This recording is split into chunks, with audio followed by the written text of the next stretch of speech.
শুক্রবার দক্ষিণবঙ্গের সব জেলাতেই হালকা থেকে মাঝারি বৃষ্টির সম্ভাবনা রয়েছে, সঙ্গে 40 থেকে 50 কিলোমিটার প্রতি ঘন্টায় ঝড়ের সম্ভাবনা রয়েছে।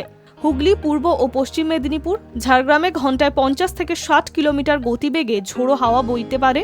ওই 4 জেলায় কমলা সতর্কতা জারি করেছে হাওয়া অফিস, বাকি জেলায় হলুদ সতর্কতা জারি করেছে। শুক্রবার উত্তরবঙ্গের 8 জেলায় ঝড় বৃষ্টির জন্য হলুদ সতর্কতা জারি করা হয়েছে।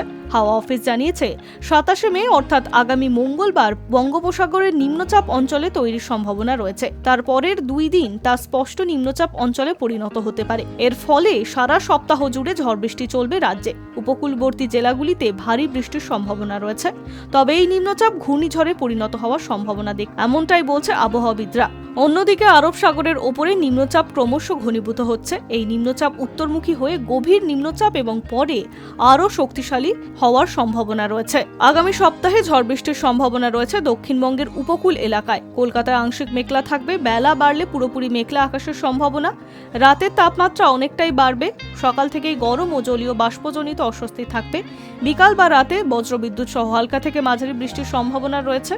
শুক্রবার কলকাতার সর্বনিম্ন তাপমাত্রা 28 ডিগ্রি সেলসিয়াস, যা স্বাভাবিক তাপমাত্রার চেয়ে 1.1 ডিগ্রি সেলসিয়াসের বেশি। আগামী 24 ঘন্টা শহরের তাপমাত্রা থাকবে 27 ডিগ্রি থেকে 34 ডিগ্রি সেলসিয়াসের মধ্যে।